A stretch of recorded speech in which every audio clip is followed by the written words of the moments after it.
Hello and welcome to the latest Insider interview.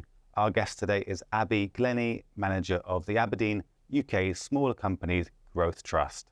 Abby, thank you very much for coming into the studio. No, thank you for having me. UK smaller companies have been on a fantastic run. What's been behind this? Yeah, I mean, it's been a tough few years for smaller companies as an asset class, and probably particularly actually the UK small cap. I think we're seeing a few things now. I think we've now gone through, the last year or so has been pretty good for the asset class. And I think that ties in with what we're seeing in broader markets, which is, equities are much more in favour again. We're seeing that point in a cycle where we're seeing a bit more of a risk-on attitude again after having gone through that period that everyone was worried about, economic data, recession. So we've really passed that point of inflection, it feels like. I think the UK particularly suffered, though, ever since Brexit in terms of sentiment.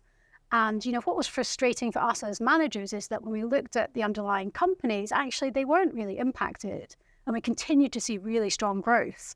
But sentiment against UK as a region, has been quite tough, and it's been tough on flows. And I think the other thing that we've seen headwinds in terms of people's attitude to investing in UK. We've seen people look more globally. What's really turned around, I guess, is two things. I think for the UK, we've seen a strong period now of good economic growth, more political certainty. We've seen good employment data, high savings ratio. So there's a lot of health about the economy, and particularly when you compare that to other regions.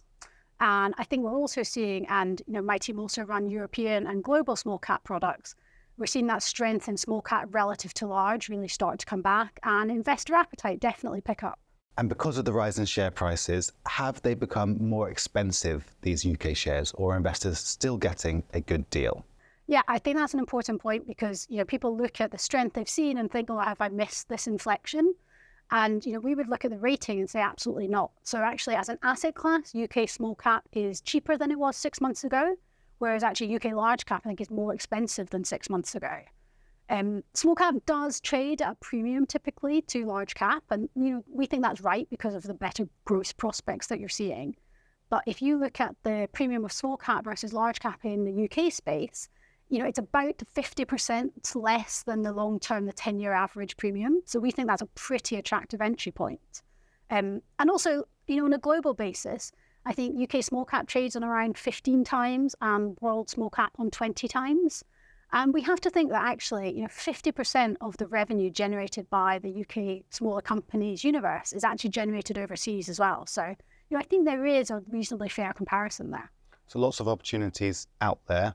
What is your process then for picking companies? How do you find winners in the UK small cap space? Okay, so we have an investment process for the trust and actually all the products we run within our small cap team, which is very consistent, and we've run that for over 25 years in the UK space now, and that is around quality, growth and momentum. And we also have a stock screening tool called the Matrix, which we use. So that was in-house developed once again, 25 years ago. And that is a really good way that we can focus our research efforts onto the stocks that are more likely quality growth momentum companies. So we're using that as a screening tool for new ideas, but we're also using that in terms of portfolio construction and judging the existing holdings. So really we are bottom-up stock pickers. You absolutely have to think about the macro environment. And we try and do that on a basis in terms of looking at how those factors are directly impacting those companies. But we're seeing lots of new ideas being thrown up across a range of sectors as well, which is very healthy. The other thing that we do a lot is meet companies. So myself and my colleague Amanda Yeaman, who I run the trust with, we spend a large part of our days meeting with companies. And I think that's one of the most valuable uses of our time actually, is that interaction. And what have been the big winners recently? And have you made any portfolio changes this year? So, we tend to have portfolio holdings, which some of them will have held for a large number of years. And actually, some of those have been the best contributors to performance over the past year or so. So, we're still seeing that the sort of oldies but the goodies are really coming through in this environment. We also, though, have a wealth of new ideas coming into the portfolio. So we found actually that the Matrix has been throwing out lots of ideas for us. Now, how the Matrix works is it is essentially showing us what it thinks is quality growth momentum. And then it's about our fundamental analysis in terms of judging that. But I think the thing I see in the portfolio at the moment is that sometimes we go through periods that we would say there's real themes. I think at the moment, actually, there's a real diversity across the portfolio. And if we look at some of the new ideas we put in, so for instance, Hunting, which is an oil services company, Chemring in the defense space, Me Group, we've put in an IPO of Raspberry Pi, which some people might have heard about, Clarkson, global shipbroker business. Every company there is very, very diverse in what it does.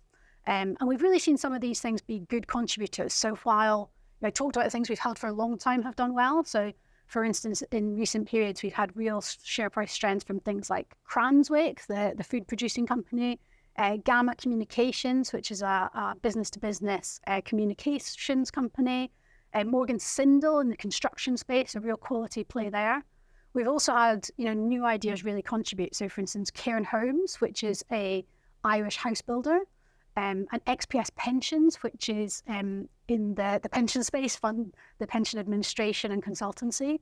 So it's been good to see these new stocks contribute, but also I think it's been really supportive how well some of our longer term holdings have done, particularly because one of the key parts we have of our investment process is what we call run your winners.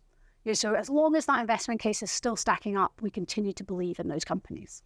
And you said you like to go out and meet company management. So how often are you on the road, and what kind of characteristics are you looking for in a good company leader? So we definitely try and do some site visits, and I think there's two interesting things often. I think one is sometimes you can actually see a company be brought to life depending on what it does. So it's nice to see that in reality. And I think the other thing is just seeing companies on their own turf, and particularly seeing the sort of meeting the next level down of management, I think is one really valuable thing for us. So we try and do those. Maybe me and Amanda managed to do a site visit maybe once every couple of months. We also, though, we say we meet all of our company management team twice a year, but I would say there's vast chunks of the portfolio that we will easily meet 4 times a year or more. And that's various reasons sometimes. So for instance, I'm going to a conference this week as well. I'll see some of the companies there. Sometimes some of the companies will do something proactive through the year as well. So maybe they'll be doing an acquisition and they're looking to raise money for it. So yeah, we spend a lot of time meeting and engaging with them. And one of the things we focus on is management quality. Now, that is very hard to judge. So it's definitely something that I think the more you do and the more you interact, hopefully the better you get at that. I think we look for different things actually in management teams. So I think one thing I do look for is that, for instance, a CEO surrounds himself by the right people. So, I think often a good CEO knows their own skill set and knows what their competencies are, and then they build a team around them that complements that. So I've certainly seen that in companies as they've sort of developed and matured, they've hired and delegated in the right way. But I think, a CEO doesn't have to have a certain fit. And I think that makes sense because if we look at the types of companies we invest in, these companies do completely different things. And so I think it's important that actually it's more about what they understand about their business, what sort of a strategy fits that, importantly, what sort of like an internal business model fits. And yeah, people who are open to advice, I think is a really valuable thing. Gearing is one of the tools that an investment trust can use to increase returns. Yeah. So borrowing on behalf of investors. Do you use that to make more money in your fund? Yeah, so the trust typically has some level of gearing in it. That has been lower over recent years, given our view of the challenges that markets have seen. But we increased that again at the sort of back end of last year. So, the trust is about 5 or 6% geared at the moment, which is a level that we feel quite comfortable with. That's probably in line with the sort of long-term gearing that we've held in the trust.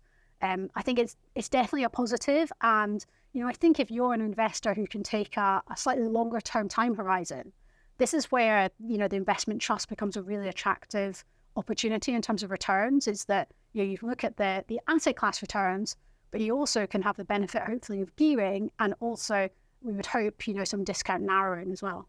Abby, thanks very much for coming in. No, thank you for having me.